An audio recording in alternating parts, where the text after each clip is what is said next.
Welcome to ask MBA. मुझे पता है स्नैप एग्जामिनेशन के लिए बहुत सारे वीडियोस बन चुके हैं कि आपको 60 मिनट्स को अपने टाइम को यूटिलाइज करना है। मैंने भी बनाए, लेकिन बात ये नहीं है कि 60 मिनट्स आपको यूटिलाइज करने हैं। मुझे कई सारे स्टूडेंट्स से पूछ रहे हैं कि सर कैसे चूज करें, how to select the right kind of question to be attempted in the 60 minute time zone. Well, ये बहुत ही बेसिक और common sense वाली बात है, but let's make a video, and this video is for you if you do not know or if you are confused what kind of question to attempt in given 60 minutes of snap examination. So let's get started. पहला point guys, simple सी बात है, आपको question देखते ही पता चलता है within few seconds whether you are going to get it right or not. अब ये इस बात पे डिपेंड नहीं करना चाहिए कि आपने कितनी पढ़ाई की उस टॉपिक की। By chance I'll give you an example.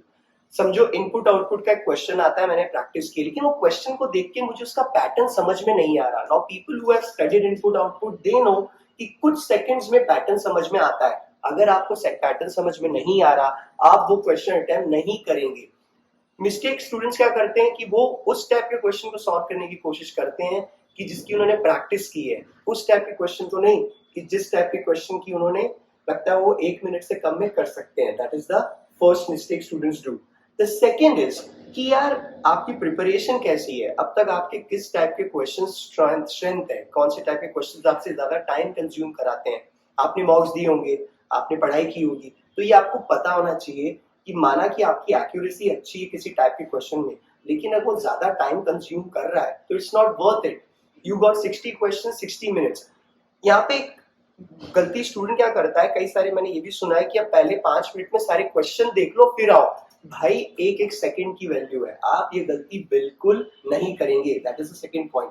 Third point, of course I am a verbal faculty, unfortunately I have to make videos in Hindi. जनता जनार्दन तक मेरी दिल की बात जानी चाहिए। अगर आपका वर्बल वीक है, मुझे कई सारे स्टूडेंट्स बोलते हैं कि सर अगर मेरा वर्बल वीक है तो मैं क्या करूं।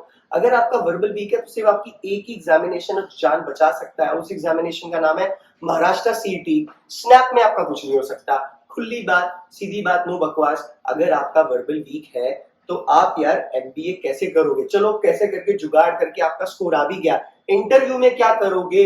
इंटरव्यू में क्या करोगे, इंटरव्यू प्रेप आपको टिप्स दे सकता है, दे सकता है। कम्युनिकेशन स्किल्स झटके से कहां से लाएगा, ठीक है। तो अगर आपकी इंग्लिश वीक है तो आपके चांसेस कम होते हैं। क्यों? क्योंकि वो 15 क्वेश्चंस वर्बल के 5 से 7 मिनट में अटेम्प्ट होते हैं। एक्यूरेसी ज्यादा रहेगी, कम टाइम होगा तो आपके पास ज्यादा टाइम बचता है और आपको कम स्कोर और अचीव करना होता है उस ज्यादा टाइम में from logical reasoning and quant section. Plus logical reasoning में भी वर्बल रीजनिंग भर भर के आता है। So these are the 3 pointers you need to keep in mind, and these 3 pointers will help you to decide what type of question to attempt in 60 minutes of snap exam.